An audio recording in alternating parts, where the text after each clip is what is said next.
Hola clase. Today we are going to work through some pop-up grammar tips. These are just some things that I noticed when I was reading through the introduction to your chapter 11 for Los Piratas that you are writing. Just some things I noticed that I wanted to touch base with you on. This doesn't mean that everyone was having struggles with these, but they were some pretty common things that I wanted to make sure we went back and talked about, and that's what we would have done if we were in class. So here we go. So the first one is ser versus a star. So like if I want to say Raquel is pretty, I'm going to say Raquel es bonita. If I want to say Antonio is mad, I'm going to say Antonio está enojado. So we use ser, remember, for doctor situations and a star for place situations. And we're going to go back over those here in a second.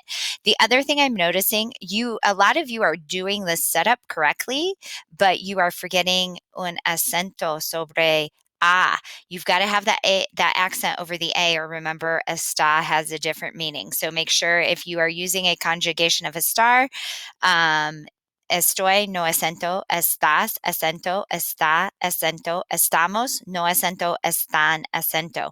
So make sure you're including that accent mark. All right, so just to review, wow, that's scary. Ser versus a star, remember you ser if one of the doctor instances apply. So you're describing, you're talking about an occupation. Being a pirate is an occupation. Characteristic of a person, time, you might use that.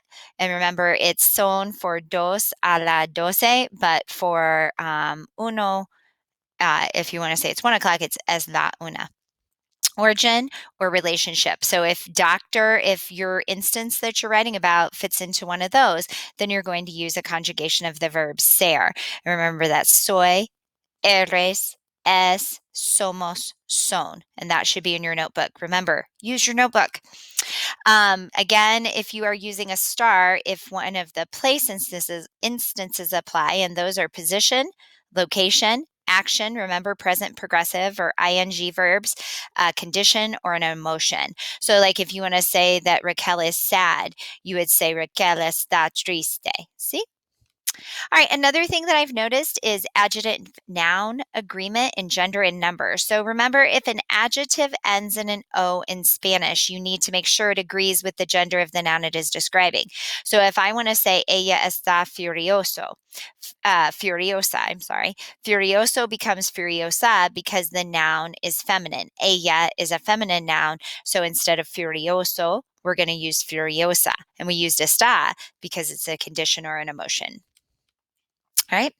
Adjective and noun agreement in gender and number again. So if I want to say his men are furious, we're going to use sus hombres son furiosos. Furioso is going to become furiosos because the noun being described, hombres, is plural. Now, if that would be mujeres, women, then we'd have to change two things, right? It'd be sus mujeres son furiosas. Okay, so remember, nouns have to agree with or adjectives have to agree with the noun in both gender and number if necessary. All right, subject-verb agreement. Be sure that your verb conjugation matches the subject. So here in this example, it says, él tienes una pistola. That is not correct. Él and tienes do not match when we conjugate verbs. Él and tiene do, so it would be él tiene una pistola. Okay. Another one that I saw some errors on would be nosotros. So nosotros corren muy rápido. This is incorrect. Nosotros and corren do not match. It should be nosotros corremos muy rápido. Okay, because these two, nosotros and corremos, are the conjugation matches.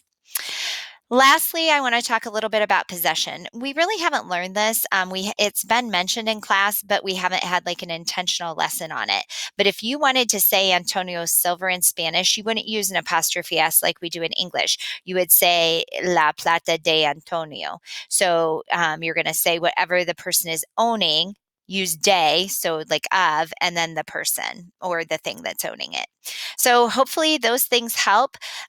Keep sending me questions. I had someone who said, I gave them some comments and they're like, okay, I still need some extra help. And so we just went through and I marked up their paper and told them what they needed to change. So make sure that you're sending me messages and emails if you need some help. If you just need help getting started, make sure that you get with me. I was so impressed with the submissions I got today. For the most part, they were wonderful. Make sure that you are not just going out to Google Translate or Spanish Dictionary and copying, pasting. Remember, I will be able to tell that. And in the end, I'll really ding you points on that. So just do your own work. I'd rather have a horribly written Spanish 1 sentence than a sentence that was copy and pasted from Google Translate or Spanish Dictionary, because in the end, I'll end up not giving you credit for that. All right, so review these grammar tips if you need to. Make sure you're using them in your writing. Double check what you write. That's why I chunked it up, so you can take time to focus on those sections every day and make sure that everything is good. And then by Friday, you should have a fully written piece that you should just be able to check one more time, check against the rubric, and submit. All right. Adios, mis estudiantes.